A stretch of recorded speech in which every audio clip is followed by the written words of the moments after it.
I don't know. I don't have a lot. Yeah, this will be short because I don't really have. Maybe once we get going, I might end up saying a lot, but I don't. You lead off with it, and let me take your lead on that one. All right.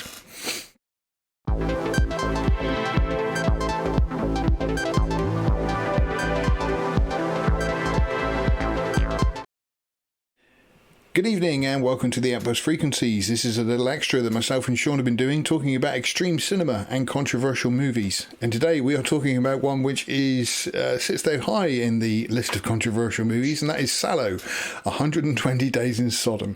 Will you stop laughing, Shawn? It's not that funny yet. Now, the premise of the story is rich Italian people have a house somewhere, a huge house. I'm talking like, sort of several hundred bedrooms kind of house. And they get young teenagers, both boys and girls, to turn up at the house and then just abuse them. That's putting it lightly. Yeah. I mean, the abuse goes from rape to sodomy to making them eat their own excrement. Yeah, it's pretty crazy. It definitely falls. I think the movie falls into like a straight porn. I really do. In fact, just the other day I was talking to this couple, and the girl tricked her boyfriend into watching it, telling him it's a horror film, and he thought, oh yeah, horror film. Well, it turned out to be more than that, and he was aghast at it. And I mean, that's even today still. I mean, again, it was a film, that was made late 70s. I didn't look this one up, and I'm just going to quickly find it. No, I don't even. I think it's older than that. It has no redeeming value. 75, same year I was born. There's very little to. It's kind of. I do think to myself that when it comes to a movie like this, it is worth a watch if you're into this extreme cinema and everything else, and you want to watch something which you will never see again. It's what the human centipede wants to be when it grows up. That's a good way of putting it. But I mean, again, from 1975, it was pretty extreme, and a lot of it seemed real, but I don't think it could have been. They are Italian. They invented pizza. I thought they liked good food, not excrement. Although apparently, if you ask an Italian about putting a pineapple on a pizza, they will thrash you to death. I agree with that. No, I don't. I'm completely with pineapple on pizza. We're getting off the point. But yeah, again, that's the real horror right there. You people thought you were going to be shocked by sodomy, but no. That's the least of your worries.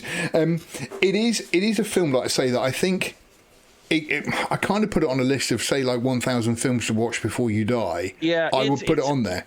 It's sort of like it's like a film school student said, I want to make the most shocking art house film ever. Yeah. And be controversial on purpose, and then set to it, and then did it. But again, did it with quite good production, and quite, there was quite a budget behind it, because it's not, like you say, it's not a cheap handheld 16mm thing. It's a quite well made film.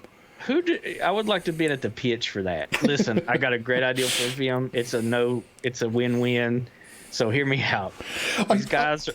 No, I was going to say, it was sort of started off as sort of like, well, yeah, the people are having holiday in Italy, and, they're all sort of gathered at this house and everything else. And then just as the scenes went on, it was like going, no, this is slipping out of hand a little bit. I think we've lost the handle on what the main sort of theme of the story was.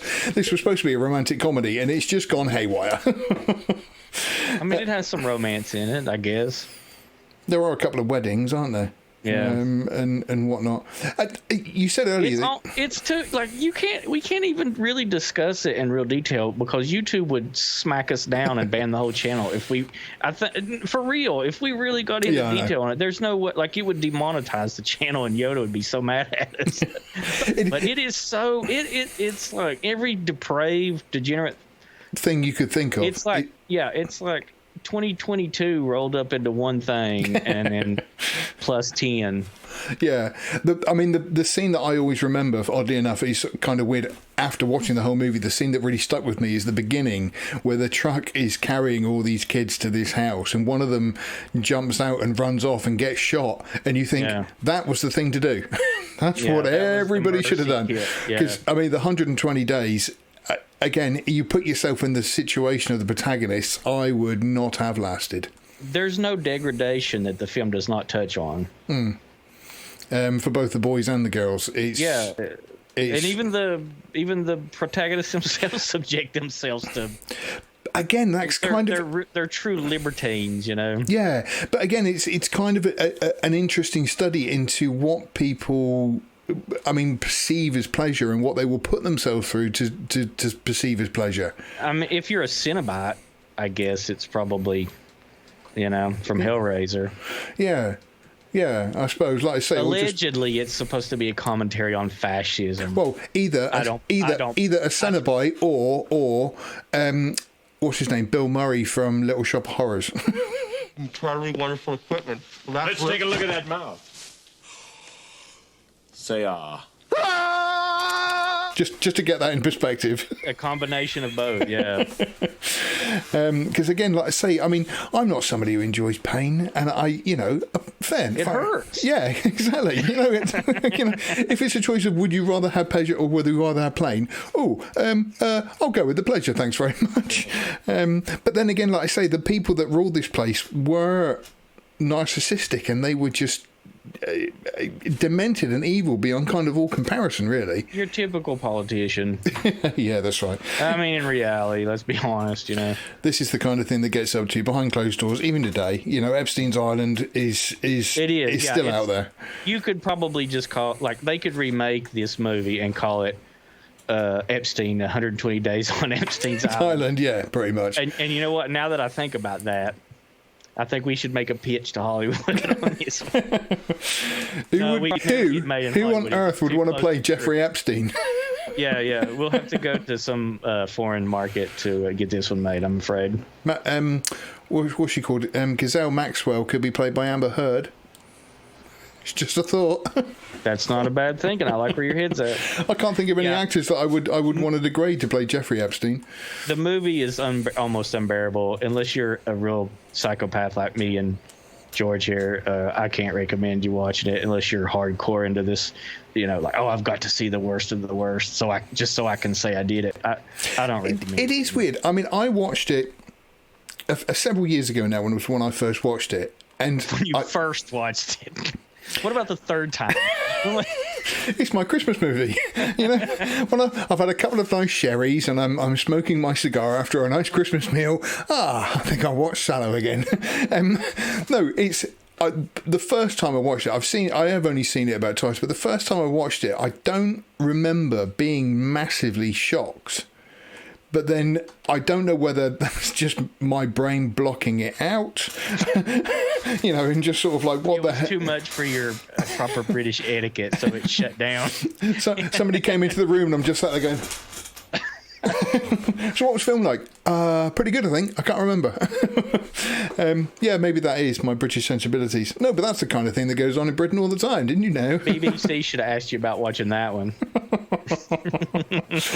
Goodness me, that would be a laugh. Yeah, it's funny because I kept saying if you watch the channel, you saw I did a couple of radio interviews the other day, and they kept sort of saying what was your favourite film, and I'm kind of saving it. If I ever get on live TV, I will say Salo 120 Days in SODOM when they ask that question. And I kind of want to go Salo. No, I'm joking, but no, just actually go the favourite film. Oh yeah, Salo 120 Days in SODOM. Brilliant. Yeah, I really love that one. It's really, really good. Oh, I've not heard of that one. Well, what it's about is beep. We're experiencing technical difficulties. So how would you rate Salo then? 5 out of 5 for shocking. Definitely a controvert. Yeah, I maxed out. I don't recommend it though, and like I said, unless you're really a glutton for punishment. And I was going to say, this is Shawn saying that, so you can be rest assured. I must admit, I said I was going to try and watch it before this, and I haven't got a chance to. But it's still on my watch list, and I kind of want to see it again. So yeah, I was going to rewatch it for this again too, but just did not get the time. But yeah, like so, just because I don't recommend it to general audience, don't mean I personally can't sit through it. That's the thing. Like I try to think in these ratings, I think, well, what do I think, and then I try to rate it based on what general audiences would think. You know? Yeah, no, yeah, oh, So yeah, no. From a general, like a lot of, from a general audience point of view, no. I mean, if you think extreme cinema is fun or whatever, or just sort of a bit out there, I mean, I don't think you would get through it. It's horrendous, and like I say, that's people who have watched pretty much every horrendous movie ever made. I mean, I used to be a regular viewer of bestgore.com, so you know, that's real. The movie had very little. Oh, right, I see. I must admit, I visit crazy shit every now and then, and like I say, I don't know why I do that either. You're a sick puppy. There is something wrong with us. I found a list the other day of movies. That's why it's just me and you, and we're secluded on this, away from the other fellas. I found a list the other day, and it was just called Movies for the Diseased Mind, and it's got Salo and a lot of the other ones that we've been talking about. And then I'm looking through it thinking, oh, I haven't seen that one. Oh, put that one on the watch list. Lovely. I mean, we got to watch these things so we don't act them out ourselves. That's our relief valve, right? Or am I just talking about myself here? No, funny enough, I was talking to someone recently about a local hardware store, and we were saying, oh, you could buy everything you needed in here to murder someone. And I said, no, you don't buy it all in one shop, you fool. Yeah. You spread it around. And to which he went, you've been thinking about that a lot, haven't you? And I was like, no. And then we got talking about movies and extreme cinema and how, that's the kind of thing. Very quickly, you changed the subject very clearly. Yeah, that's right. Ted Bundy would have been proud of that. No. I mean, my friend's not with us anymore anyway. But yeah, so that was Salo, 120 Days in Sodom. Thank you, Shawn.